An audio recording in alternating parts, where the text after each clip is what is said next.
Welcome, everyone. So glad to have you tonight. We are fortunate to have our guest speaker tonight, Ann Dolin. She has a strong conviction that school doesn't have to place stress on children and parents. Based on her nearly 30 years of experience working with students, she has developed practical strategies that she shares to help kids succeed and make the most of their academic journey. Ann is a former public school teacher and author who founded Educational Connections in 1998. The company specializes in helping students build executive function skills and study habits to perform better in school and ultimately in college. She and her team of more than 120 tutors, executive function coaches, college consultants, and parent coaches provide virtual support to families with kindergarten to college students throughout the country. Ann is also the author of an award-winning book, Homework Made Simple, Tips, Tools, and Solutions for Stress-Free Homework, and her latest book, Getting Past Procrastination, How to Get Your Kids Organized, Focused, and Motivated Without Being the Bad Guy. So we're so happy to have you here today, Ann. I know that your expertise has really been beneficial for our sixth grade team and all of our students. And hopefully our parents tonight can take away some of the great things that our students have learned and they can carry it over in their homes. Thank you so much, Sandy. It is really wonderful to be here this evening. I thought we would start out by just, touching on some of the things that Denville sixth graders were introduced to this the beginning of the school year. Sandy, I know that, when we think of executive functions, which is kind of like this fancy term for study habits, we know it has to do with organization, managing time, study habits, and goal setting. Can you talk a little bit about what made you think that this would be important to your students and a little bit about what they learned this school year? Yes, definitely. I attended one of your sessions about a year ago, just for my own children. I saw that their study skills were lacking, and I had, at that time, 2 high schoolers and a college student, and I was very interested in how to help them become better students. And really, their organization skills were lacking, their study skills. They seemed to learn the information and then just go into their quizzes without really preparing and doing the best that they really could. So it just got me thinking about what were the things that our students really could use in Denville. And I know that parents have asked me many times over the years about study skills and how they can help their students at home. And I thought that we really should start out our sixth grade year with all of these same lessons so that they had a common language. And then we also trained all the rest of our staff, our 7th and 8th grade teams as well, so that throughout their years in Valley View, they would be able to rely on similar study skills and strategies that we would learn from the 6th grade program. So that's really why we decided to bring this in. We were able to work with your company and organize it and just tailor it specifically for Denville because it wasn't something that was like a canned program. We did cater it exactly to identifying what our students need and how we could use it best in our schools. And just personally, I've also used your company for your tutoring and your adult coaching services for my college kids. And it's really been wonderful for them. So I know that the strategies do work and they are helpful. So I wanted to bring that opportunity to the families of Denville as well. That's awesome, Sandy. Thank you so much for sharing that. I'm curious for all the parents out there, if you don't mind putting in the chat, what grade is your child in? I think you said Sandy would probably have a lot of 6th grade parents. Just curious, so that I can make sure that good, 6th, 5th. Make sure that I'm bringing in strategies that are appropriate. Okay, awesome. So it does look like we have a lot of 6th grade parents. Fantastic. Okay, so let's kick off this evening and talk a little bit about this term executive function skills. It's interesting because it's been really a hot topic in education in the last 20 years. When I started out, Sandy mentioned I was a teacher. I actually taught 6th grade. And when I was a public school teacher on the side, I would drive to kids' homes and tutor them. And I just loved it. And after a number of years, I realized that was my calling in life. So I ended up leaving my teaching job and I founded my company, and that was 25 years ago. And that's back then, that's kind of how I got into this concept of executive function skills, although we didn't really know that it was called that back then. I found that when I helped kids just with their subjects, they did well. But when I helped them, not just with their subjects, but things like how to plan ahead and how to stay organized and how to study more effectively, that's when they really excelled. And so I know, Sandy, as an educator, you know that these skills aren't just for sixth grade, but once kids have them in their back pocket, it helps them throughout their schooling and throughout life. So let's take a quick look at, really drilling down, what are these executive function skills? Well, one of the first things that comes to mind is this concept of initiation, which basically means the ability for someone to get started on a task. So when we think of sixth graders and all the distractions that kids have, how can they make themselves get started on something like homework, especially when they don't want to do it? So being able to focus your energy is initiation, and that's an executive function skill. Once you get started, do you have a plan? Do you know what you're going to do first, second, third? Can you monitor yourself as you're going through your homework to say, oh, shoot, I've been off task for the last half hour watching YouTube videos. That's not a good idea. I need to get back to focus. So your self-awareness is also an executive function skill. There's lots of other ones, like managing your materials and kind of keeping all of it under control emotionally and not having a breakdown if you're upset or if you're frustrated. So all these executive function skills are housed in the frontal lobe of the brain. It's the last part of the brain to develop. And so when we think about sixth graders, we know they're in this really important stage of their brain development where they do have executive function skills, but they're not quite fully there. And so helping kids at this really important stage of their schooling is vital because their brain is still absorbing how to do these things. And if we can get them early on, it really sets them up for success. So tonight we're going to talk about a couple of things, how you as parents can set the stage in your home, how to communicate effectively with your kids instead of telling them what to do, which sometimes we all default to that.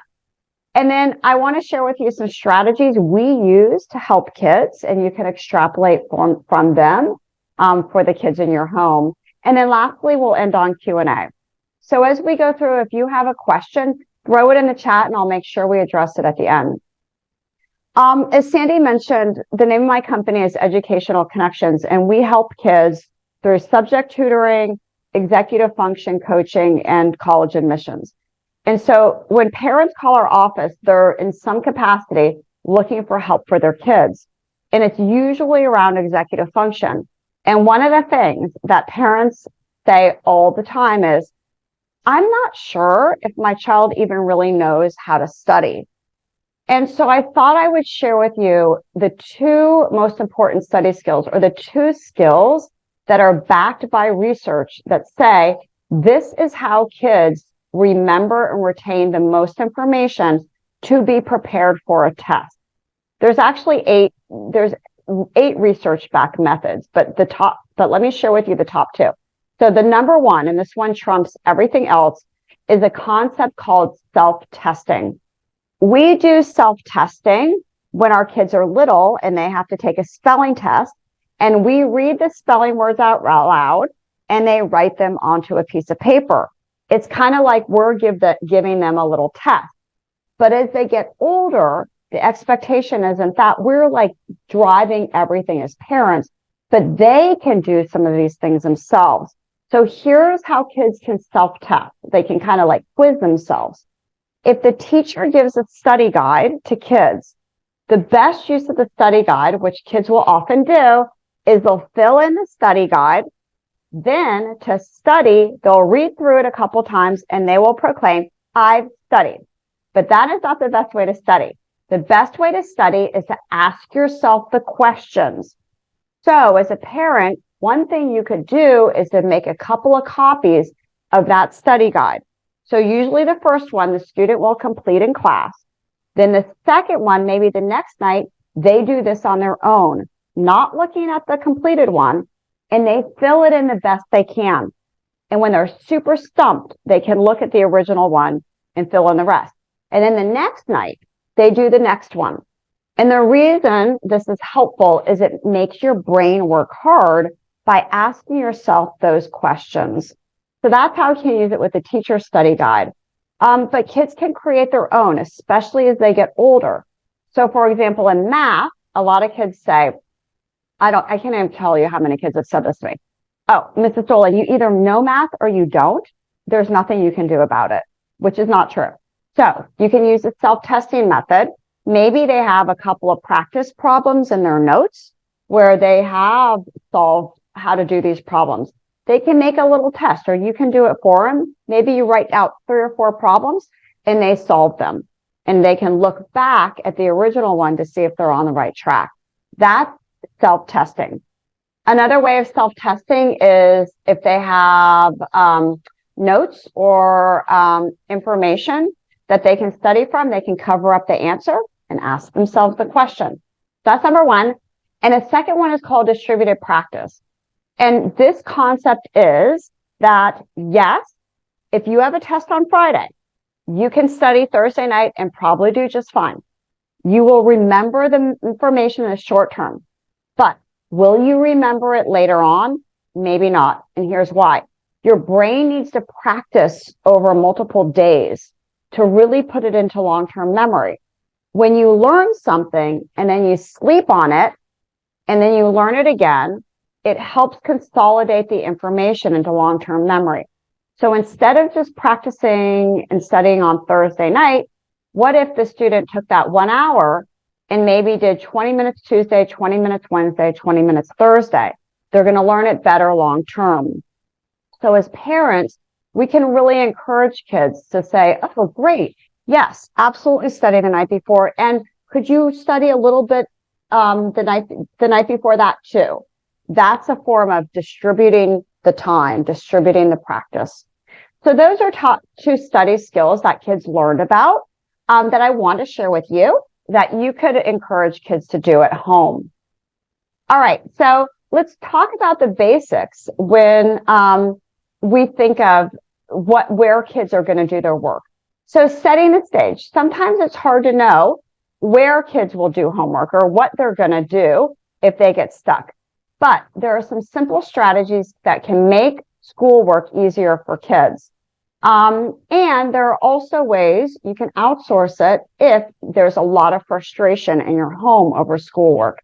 So the first idea is to make sure that your child has a homework hotspot. Sometimes when kids have homework will ebb and flow over the years. Sometimes they don't have hardly any at all. Sometimes they have more. And sometimes when kids have a lot of homework, they can kind of look like Super Bowl kids. I know you've watched the Super Bowl. It's on for a long time, like 4 hours, but they only play the game for 1 hour. Sometimes that happens to kids.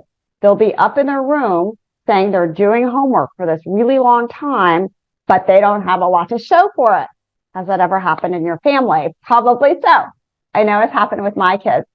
So one thing we can do to help our kids is make sure they have this place, the homework hotspot that's ideal.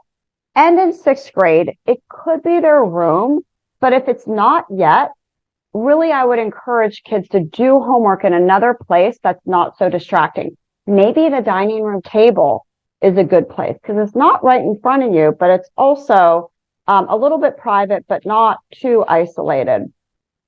For really young kids, ideally they shouldn't be doing homework in their room because it is inherently distracting. If it will be a fight to get your child to do homework somewhere else, and you don't want that battle, and they're productive in their room, that sounds great. But just make sure they have a little desk or a table that's cleared off before they start. So that's their homework hotspot. And in that place, we want to make sure that, maybe the TV isn't going on in the room that they're doing homework. That would be distracting. If they have a phone, the phone ideally wouldn't be in their room or would be in the other side of their room when they're doing their work. Sometimes kids, will fight and say, I have to have my phone, which typically they don't. But if it's a battle, you can say, okay, it must be on airplane mode, or flipping it over so they're not looking at the screen. So those things can help with kids getting their work done and being more productive. A couple of things that can help with organization. One is this concept of a launching pad. A launching pad is basically a place where kids put their things the night before that they're going to bring to school the next day. So it could be a box, a bin. For my kids, when they were young, they're 25 and 21 now, so they're older. But when they were younger, one of mine used a launching pad that was by the door from which she exited, and the other one had a little space on our kitchen counter. And it doesn't really matter. They just need a place. So the idea is that they put their backpack, their binder, their musical equipment, their sports equipment, all that stuff in the launching pad the night before. So they're launching into a new day and the next morning in an organized fashion. It makes for a far less chaos. It also helps kids with the organizations, with the executive function skill of organization and planning.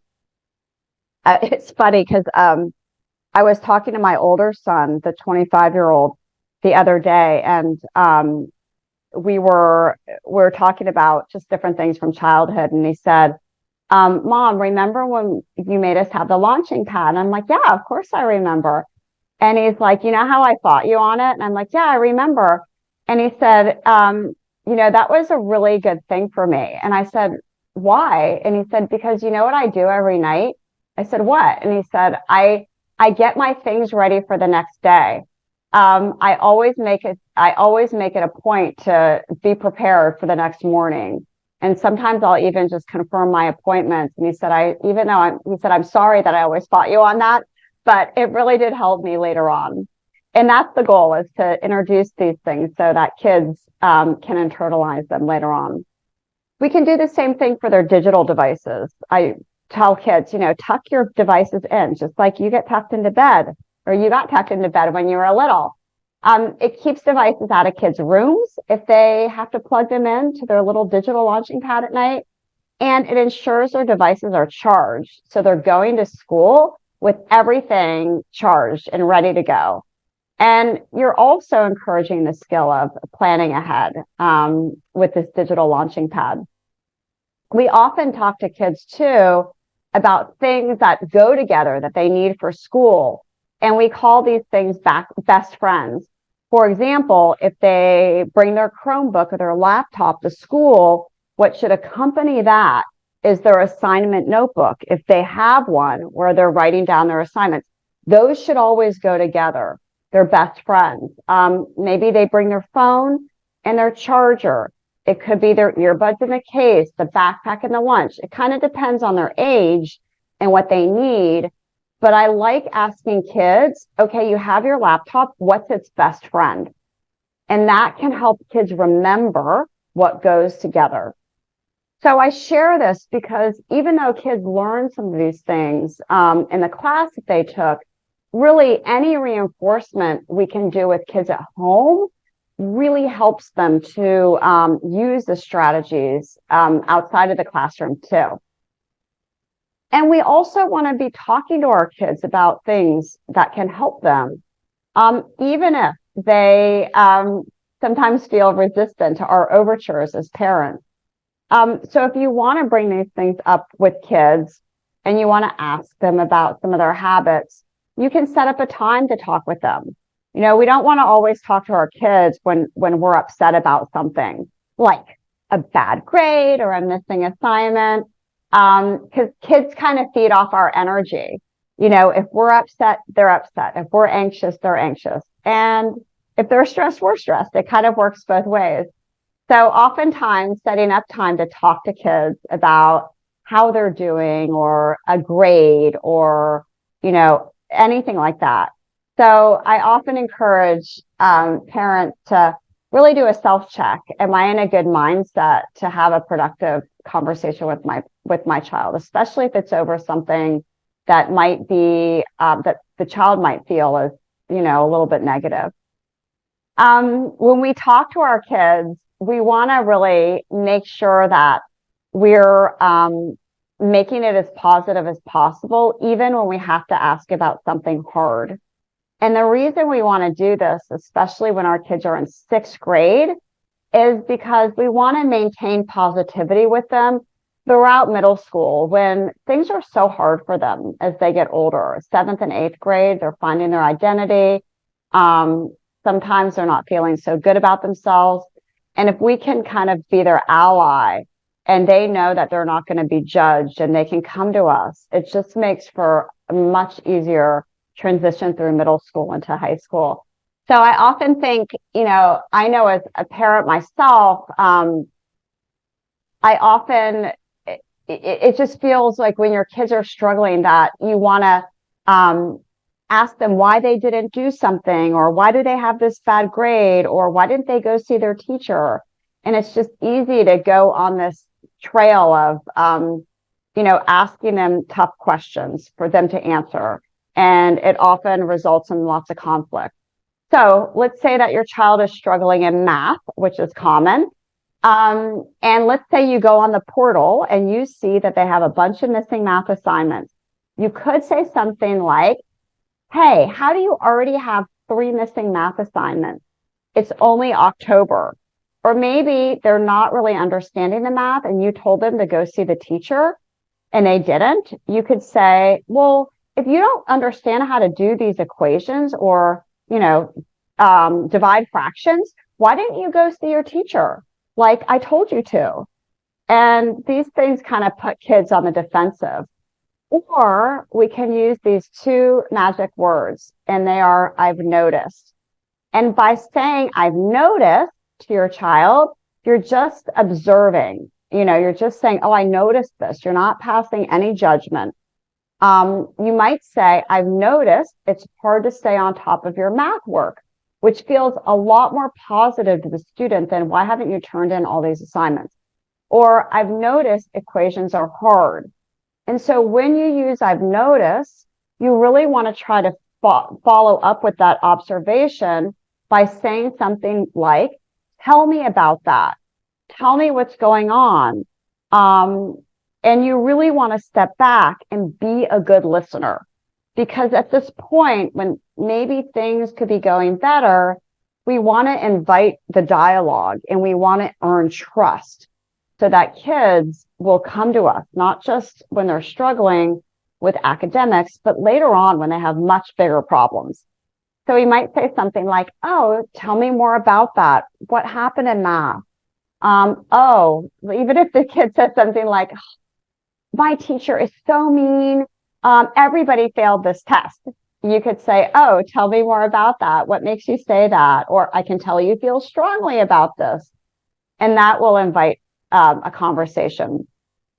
All these things are easier said than done. But we can also keep our feelings in check by using the 3-to-1 ratio. And this basically is a concept used in relationships, not just with kids, but with coworkers and spouses. And it's based on research that says if we make 3 positive statements, it neutralizes a negative one. We are going to have to say things that feel negative to our kids. We have to. It's just part of being a parent. It can't be all roses.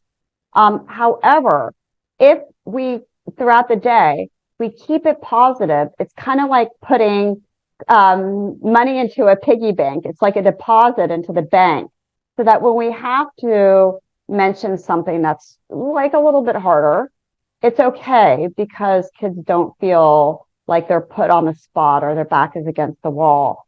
And when we can keep things positive with our kids, it amps up their motivation. Other things we can do are to have nag-free time zones. And living in, I know the area I live in, it's extremely competitive. And kids feel, even at a young age, that there's a lot of pressure around them. And so it's easy to focus on grades and things that they could be doing better. But we want to make sure there's time in the day that we don't talk about school or anything that they see that might be that they feel might be heavy or negative. So we can have time, like around meal time, that we agree, look, during this time from 6 to 7 every day, I'm not going to nag you about anything. We don't have to have any discussions about schoolwork or anything like that if you don't want to. And so it's kind of like an agreement with your child. I like doing this around dinner time. You can do it at different times, but it really just invites better conversations around meals for kids.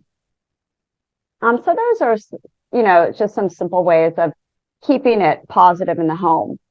When we work with kids, we really want to make sure that they trust us and that they can share things that are going on in school. But we also know the reality of working with kids that things can fall through the cracks. And many of the students we work with do struggle with executive function skills from time to time. And it's hard for them to manage as they get older, all these moving pieces of different classes, homework, different expectations for teachers. So we have a process that we work with with kids, and I'll share it with you so that you can kind of see how we do it and some of the things that we shared with your child. So when we work with students one-to-one, this is different than in the sixth graders had group instruction. But when we work with kids one-to-one, we have them open their portal, which is where all their assignments are housed. And we have them click on their classes so that we can see what they have to do in their classes and also how they're doing. So what are their assignments that are due, maybe the next day, in 2 weeks? How are they doing in terms of grades? And then once we understand their assignments, we have them go into their calendar and write down. Oftentimes the software will populate the due date into the calendar, and if not, we have them put the due date of the assignment. And then we use that distributed practice model where we'll say, okay, you've got this book report due on Friday. What are the things you're going to do leading up to that? That's important. What are the tasks? How can we break this down? And we'll have them put those tasks into their calendar. This is helpful for kids, and it's often better than having a list of things to do. Now they know exactly what they have to do and when they're going to do it. And many of the kids we work with are super busy. Like they have a lot going on. They have sports, other things. So we'll look for weird windows. We call them weird windows. And we'll say to the kids, okay, look at this is your schedule. Like on Tuesday, ooh, what are some pockets of time that you can get this done? And they'll be like, oh, totally, from 6 to 6:45, so we'll say, okay, great. That's your little weird window.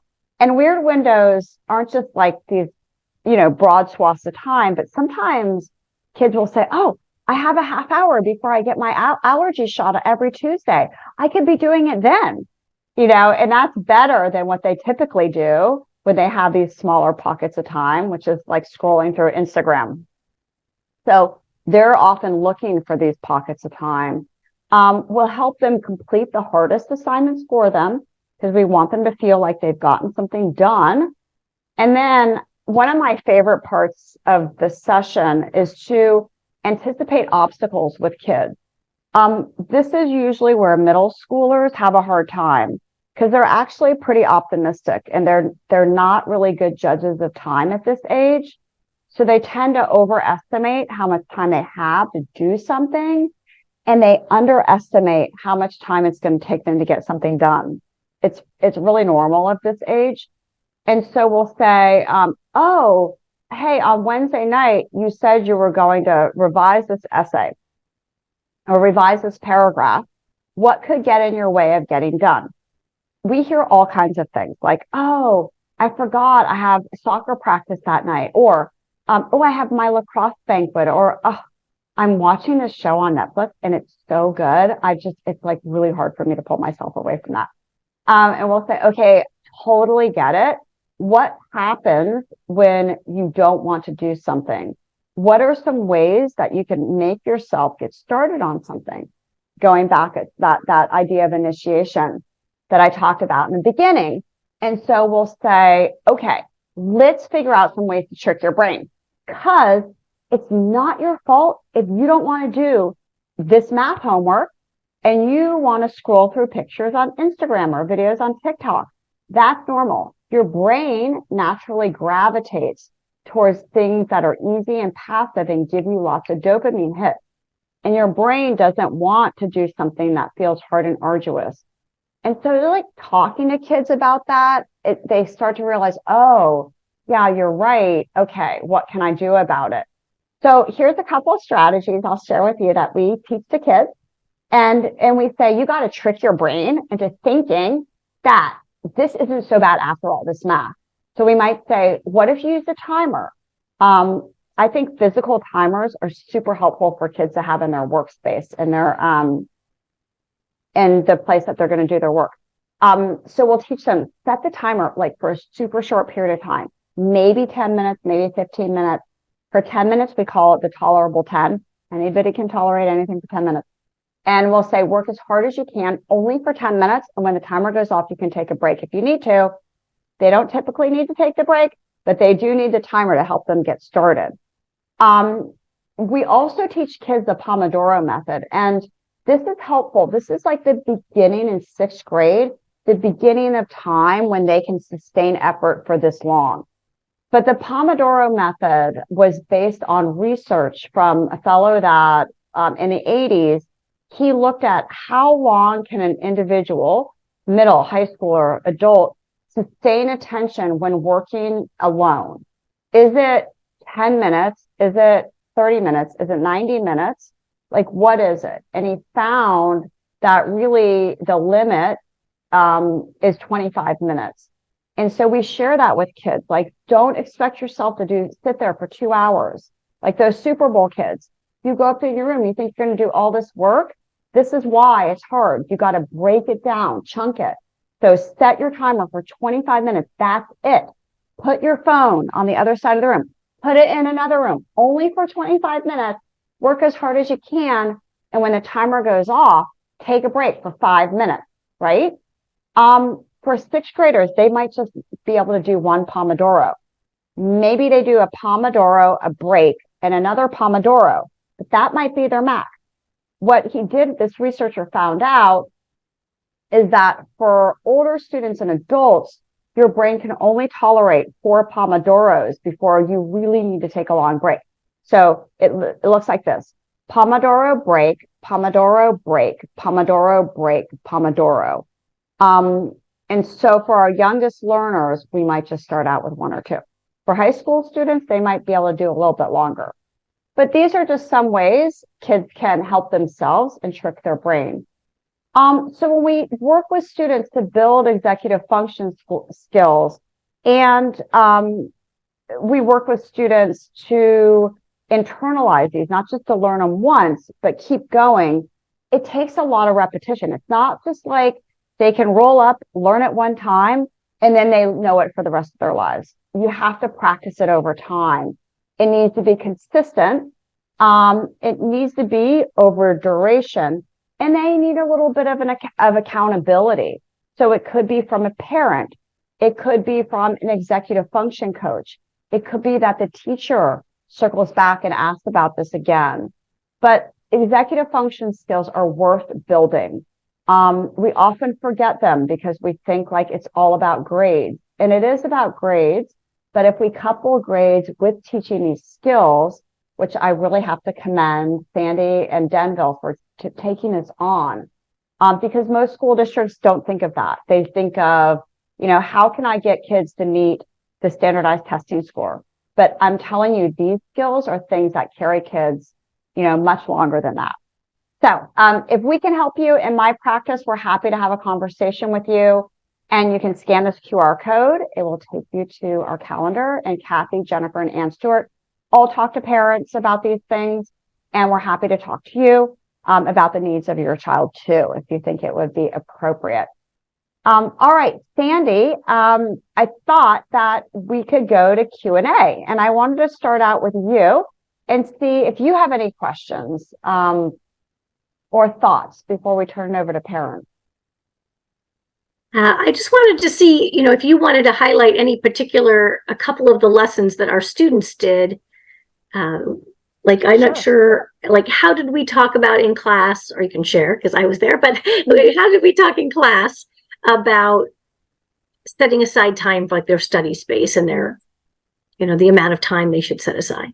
Yeah. So we talked about making sure that they have time set aside to do their work and how to prioritize their work. That's key is, we shared with them that when you start your work, you don't want to start out with just a subject. Like you don't want to start out with math or science or social studies, but you really need to have a plan. And that's key. And you can ask your kids that too, to kind of piggyback this so that, they learn this, but you can say, oh, what might you do first? How about second? The parent could ask, what is your priority today? So anytime we can help kids to think about, it's an executive function skill. What am I going to do first, second, third? That type of thing. They learned this in the class, and encouraging them to really have a plan before they just start on something. That's super powerful. And as they get older, they might not have so much work now, but as they get older, if they're able to think in this prioritized list, that will really help them a lot. And we also worked on not just planning time, but planning things. And one of the things we did with them was their backpack, and being able to have an organized system in their backpack too. So parents, you can ask your kids about that. Tell me, how do you have things situated in your backpack? And one thing you can do also at home is if you have, some people have just like super organized kids that you don't even have to talk about this, and they just naturally like to be organized. But sometimes we have kids that it's just not their natural thing. It's hard for them. So you could, if you usually have a Sunday dinner together, or maybe you do something together on Sunday evenings, you could piggyback this routine right off of that. And you can say, all right, let's spend 15 minutes getting organized for the week ahead. And that doesn't mean just your messy kid, but you and your kids, everybody in the house. So you might, clean out your purse, or maybe you organize the junk drawer, or you put away the dishes. But your kids should be responsible for, maybe they organize their backpack, they clean off their study area, they organize their launching pad. Those are things that you can do at home to piggyback off what they learned in school. Thank you. Sure. All right. Parents, any other questions? Let's see. We have mostly sixth grade parents, but we have some fifth graders, a seventh grader, a couple of seventh graders.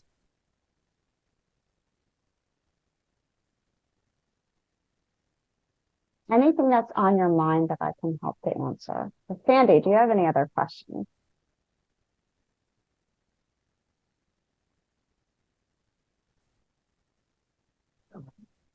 Like, I have a question. I Okay, could yeah. tell you that this was like I said, we designed this just from the ground up. And so we really rolled it out with sixth grade first because we needed to, the organization of it was large because it's the different periods, different lengths, cutting out advisory and so forth. So we really wanted to start with one grade and felt that sixth grade would be the right place.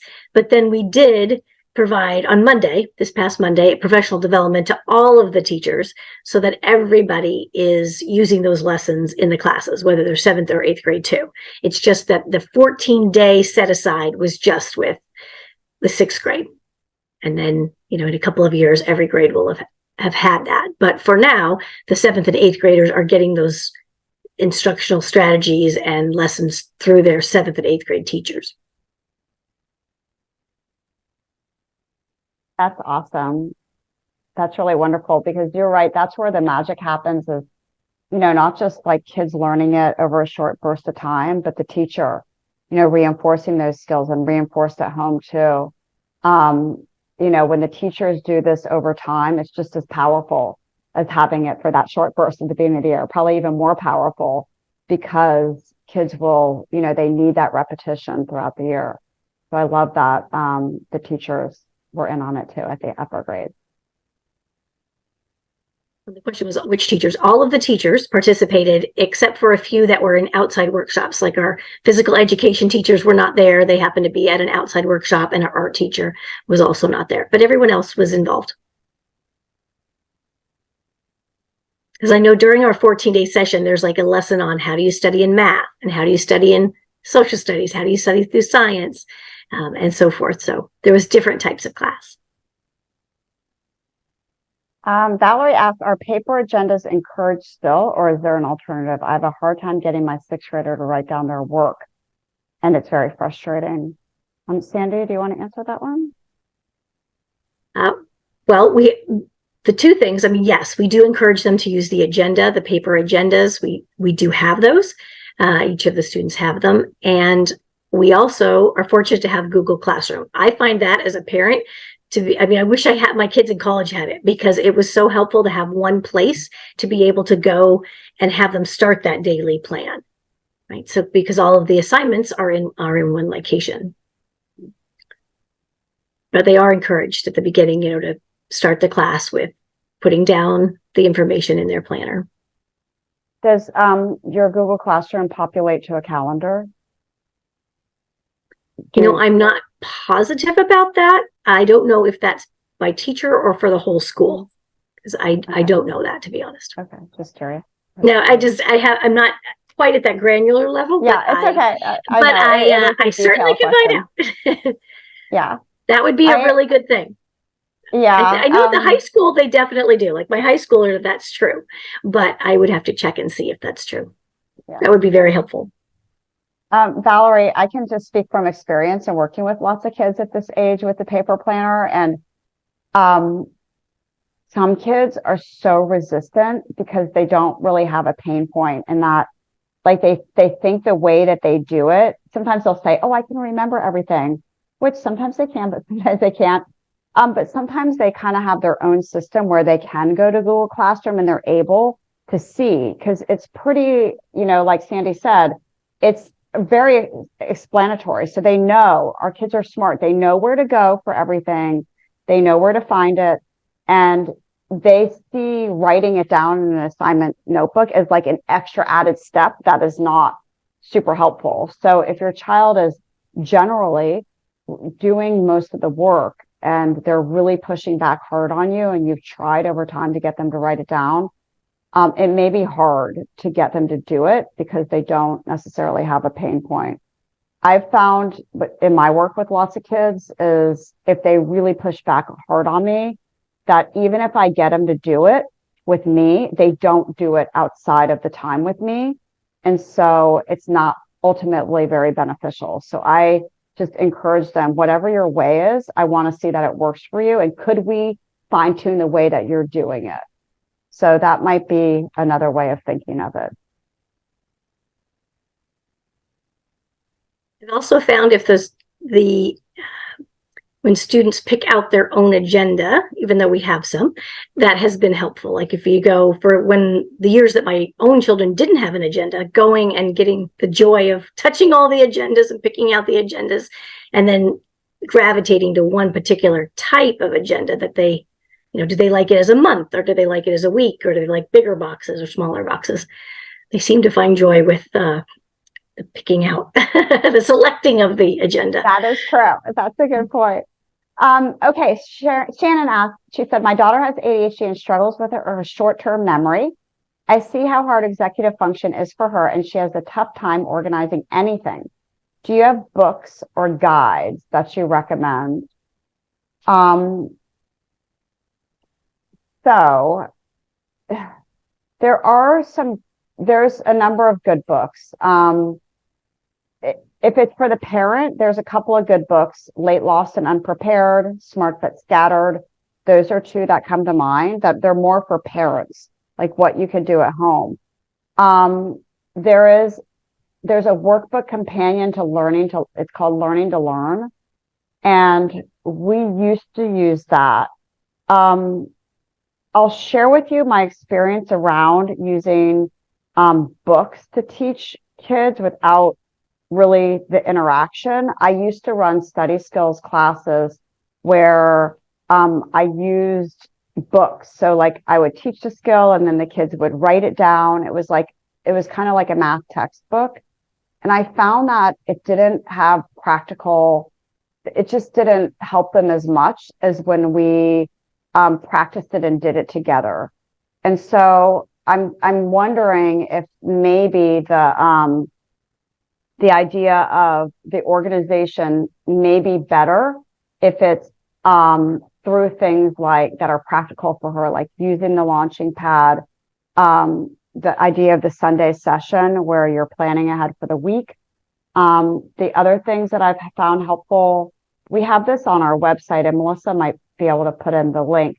We have this, it's like a weekly schedule for kids that you can put on the refrigerator. And it's not just you can use it just for homework, but what I found to be helpful is at the beginning of the week, you say to the child, okay, what big test, quizzes and projects do you have? And the kids can jot it down on this weekly calendar. They can also put their other things like their extracurriculars. So it kind of gives them a big picture view of what they have later on in the week. And this is beneficial because often people with ADHD are not now, unless it's like right in front of them, they don't think what I have later on in the week. So this can be helpful.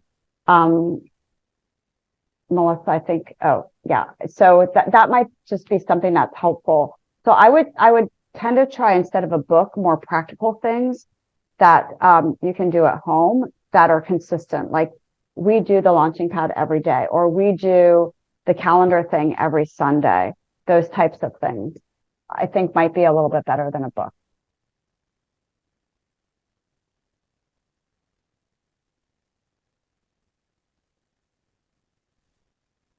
And somebody said, oh, our pediatrician recommended Smart But Scatter today.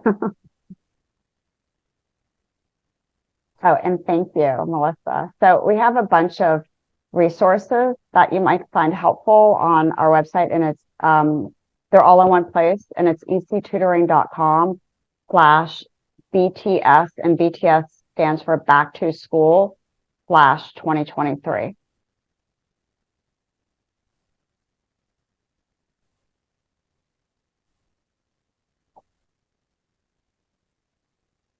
Any other questions that I can answer? Or Sandy, are you thinking of anything that maybe I've forgotten you think is important for parents to know? No, I mean, I'm just reprocessing all the things that strategies that have worked and not worked with my kids. I do struggle with, I have two children with ADHD, and it always was a struggle because I'm a very organized person. So trying to, put my organizational strategies on them weren't the same. So it was always trying to figure out what worked for them.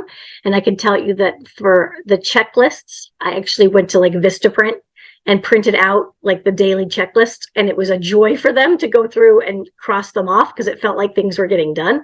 And that plan before doing homework was super helpful because they like doing the planning. It's that carrying out that they didn't particularly like. And it is a struggle with the short-term memory and getting ready for longer tests, right? So planning out the 10 minutes a day is really helpful, and it doesn't quite feel so overwhelming. I think I saw one there about the plans. We do not have plans specifically this year to roll those out for the 7th and 8th in the way that we did with 6th grade. That is not there. Right now, the plan is for the teachers to present that material in class. But I certainly can get back to Kathy on that. Oops. I think we lost your sound for just a second. Anne. I turned my sound because my dogs are barking.